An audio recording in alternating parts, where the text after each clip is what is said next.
اعوذ باللہ من الشیطان الرجیم بسم اللہ الرحمن الرحیم قل من رب السماوات والارض، ان سے پوچھئے کون ہے آسمانوں اور زمین کا مالک؟ قل اللہ، کہیے اللہ ہی ہے۔ قل افاتخذتم من دونہ اولیاء لا یملکون لانفسہم نفعا ولا ضرا، تو کہیے کہ کیا تم نے اس کو چھوڑ کر ایسے ولی بنا لیے ہیں، حمایتی بنا لیے ہیں، معبود بنا لیے ہیں جو خود اپنے لیے بھی کسی نفع و نقصان کا اختیار نہیں رکھتے؟ قل هل يستوي الاعمى والبصير، کہیے ان سے کہ کیا برابر ہے اندھا اور سمکھا دیکھنے والا؟ ام هل تستوي الظلمات والنور، یا کیا برابر ہو سکتے ہیں اندھیرے اور روشنی؟ ام جعلوا للہ شرکاء، کیا انہوں نے اللہ کے لیے ایسے شریک ٹھہرا دیے ہیں؟ خلقوا کا خلق ہی،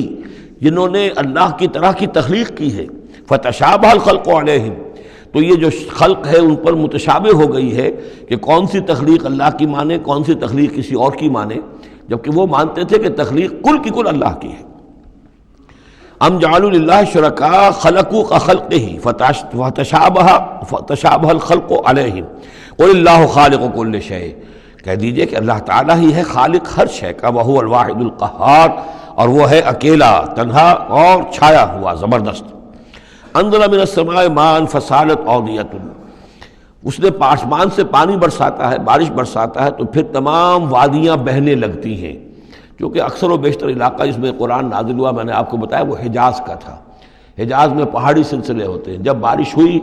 تو اب پہاڑوں کی رینج کے درمیان وادیاں ہیں، پھر وادیوں میں پانی جو سیلاب آتا ہے، سالت اودیۃ، تمام وادیاں جو ہیں وہ بہہ نکلی سیلاب کے ساتھ،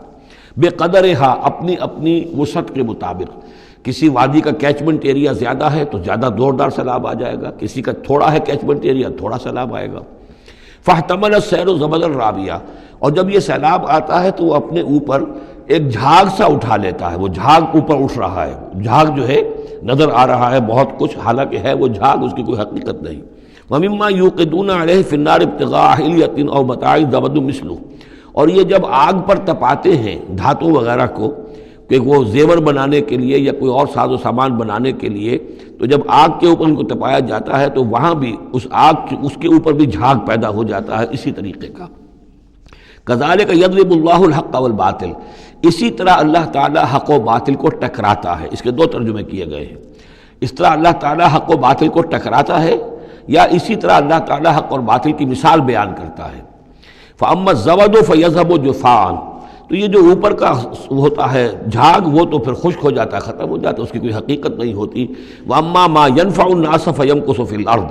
اور جو شے لوگوں کے لیے مفید ہوتی ہے، پانی مفید ہے جو نیچے ہے نظر نہیں آ رہا، اوپر جھاگ نظر آ رہا ہے، نیچے پانی ہے، مفید شے تو پانی ہے، وہ زمین میں جذب ہو جاتی ہے، وہ ٹک جاتی ہے۔ اسی طریقے سے جو اوپر جھاگ آ گیا کوٹھالی کے اندر، وہ جھاگ تو ضائع ہو جائے گا، وہ میل کچیل ہے، جو اصل سونا ہے وہ نیچے ہے۔ وَأَمَّا مَا يَنْفَعُ النَّاسَ فَيَمْكُثُ فِي الْأَرْضِ كَذَلِكَ يَضْرِبُ اللَّهُ الْأَمْثَالَ، اسی طرح اللہ تعالیٰ مثالیں بیان کرتا ہے۔ یہ مقام اس اعتبار سے بہت اہم ہے کہ اس میں جو ڈائلیکٹیکل میٹریلزم کا فلسفہ ہے مارکس کا، اس کا جتنا حصہ صحیح ہے وہ یہاں قرآن مجید میں اس آیت میں موجود ہے۔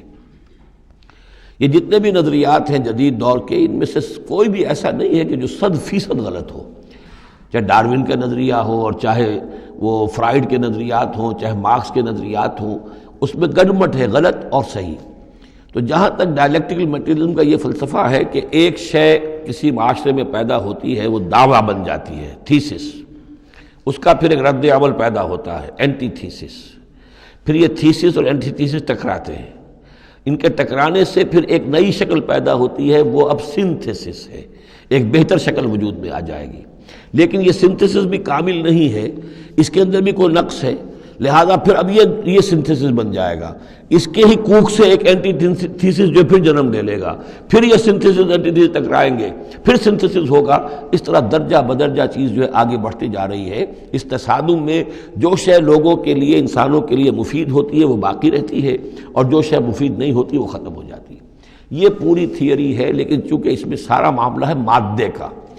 روح اور اس کی حقیقت یہ ان لوگوں کے سامنے سرے سے ہے نہیں۔ اس حوالے سے ہی ساری گمراہی ہو گئی ڈارون کے نظریے میں، اسی حوالے سے ساری گمراہی ہو گئی فرائیڈ کے نظریے میں، اسی حوالے سے ساری گمراہی ہو گئی مارکس کے نظریے میں۔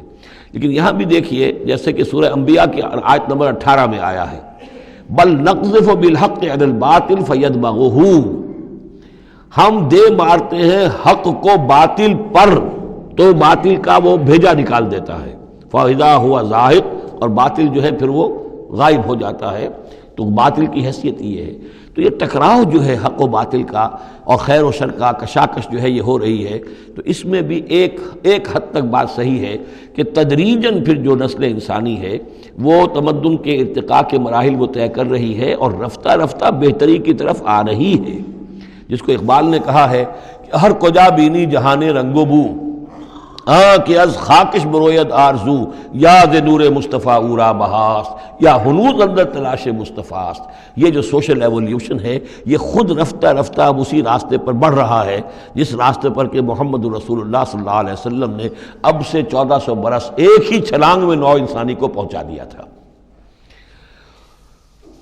كذلك يضرب الله الحق والباطل فاما الزبد فيذهب جفاء واما ما ينفع الناس فيمكث في الارض كذلك يضرب الله الامثال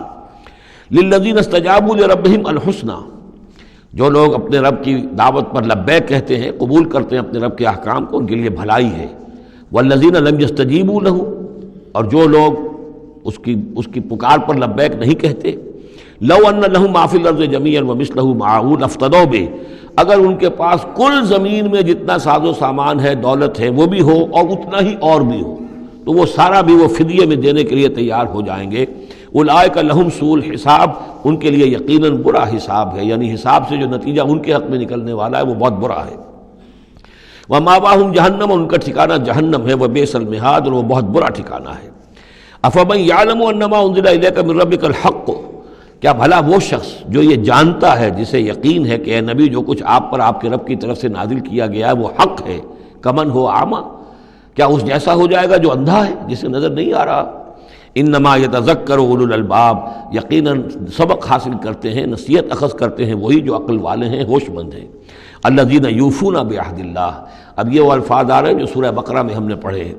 وہ لوگ کہ جو اپنے اللہ تعالیٰ سے کیے ہوئے عہد کو پورا کرتے ہیں۔ اب وہ عہد جو ہے ایک عہد الست ہے جو ہم کر کے اس دنیا میں آئے عالم ارواح میں، پھر وہ عہد جو بھی ہر مسلمان امت نے کیا ہے، میثاق شریعت جو ہے اللہ کے ساتھ کیا ہے۔ ہر بندہ مومن جو عہد کرتا ہے، ان اللہ اشتری من المؤمنین انفسهم واموالهم بان لهم الجنہ، یہ سارے عہد ہیں درجہ بدرجہ۔ الذین یوفون بعہد اللہ، جو لوگ کہ اللہ سے کیے ہوئے اپنے عہدوں کو پورا کرتے ہیں، ولا ينقضون الميثاق، اور وہ اللہ سے کیے ہوئے اپنے وعدوں کو اور قول و قرار اور عہد کو توڑتے نہیں ہیں۔ والذین یصلون ما امر اللہ بہ ان یوصل، اور واقعی وہ لوگ کہ جو جوڑتے ہیں، ملاتے ہیں وہ چیز جس کی اللہ نے حکم دیا ہے کہ اسے ملایا جائے، یعنی صلہ رحمی۔ ویخشون ربہم، اور ڈرتے رہتے ہیں اپنے پروردگار سے۔ ویخافون سوء الحساب، اور وہ ڈرتے رہتے ہیں حساب کی برائی سے، کہیں ایسا نہ ہو کہ اس دن کے حساب کتاب کے نتیجے میں ہمارے لیے شامت آ جائے۔ والذین صبروا ابتغاء وجہ ربہم، اور وہ لوگ جنہوں نے صبر کیا اپنے رب کی رضا جوئی کے لیے، وَأَقَامُوا الصَّلَاةَ، اور نماز قائم کی، وَأَنفَقُوا مِمَّا رَزَقْنَاهُمْ سِرًّا وَعَلَانِيَةً، اور خرچ کیا اس میں سے جو ہم نے انہیں دیا تھا، وہ پوشیدہ طور پر بھی، چھپے ہوئے بھی اور اعلانیہ بھی۔ وَيَدْرَؤُونَ بِالْحَسَنَةِ السَّيِّئَةِ، اور وہ کوئی برائی ہوتی ہے تو اسے بھلائی سے دور کرتے ہیں، برائی کا جواب برائی سے نہیں دیتے، بلکہ کوئی شخص برائی کرتا ہے تو اس کے ساتھ بھلائی کرتے ہیں تاکہ اسے کوئی شرم آئے اور اس کے اندر سے بھی کوئی اگر سوئی ہوئی نیکی ہو تو وہ جاگ جائے۔ اولئک لہم عقبی الدار، یہ وہ لوگ ہیں جن کے لیے آخرت کا گھر ہے، یعنی بہت اچھا ہے۔ اللہم ربنا اجعلنا منہم، اللہم ربنا اجعلنا منہم۔ جنات عدن، وہ باغات ہیں رہنے والے، ریزیڈینشل گارڈنز ہیں، یدخلونہا، جس میں وہ داخل ہوں گے، ومن صلح من آبائہم وازواجہم، اور جو بھی صالح ہوں گے ان کے آباء میں سے، ان کی بیویوں میں سے، وذریاتہم، اور ان کی اولاد میں سے، والملائکۃ یدخلون علیہم من کل باب، اور ہر دروازے سے جنت کے فرشتے ان کے سامنے حاضر ہوتے رہیں گے، سلام علیکم، اور سلام کرتے رہیں گے انہیں، بما صبرتم، سلامتی ہو آپ پر جو آپ لوگوں نے صبر کیا، فنعم عقبی الدار، تو کیا ہی اچھا ہے یہ عاقبت کا گھر۔ یہاں نوٹ کر لیجئے کہ یہ جو فرمایا گیا ہے کہ جو اہل ایمان ہیں جن کو جنت اللہ تعالیٰ دے گا، تو ان کے آباء و اجداد میں سے بھی، ان کے آباء میں سے اور ان کی بیویوں میں سے، ان کی اولاد میں سے بھی جو صالح ہوں گے انہیں ان کے ساتھ شامل کر دے گا۔ اس کا کیا مطلب؟ ظاہر بات ہے کہ ان کے آباء میں سے، اولاد میں سے کافر ہوں گے تو وہ تو نہیں آ سکتے، لیکن صالح ہوں گے، وہ جو کم سے کم بیس لائن ہے، انبیاء، صدیقین، شہداء، صالحین،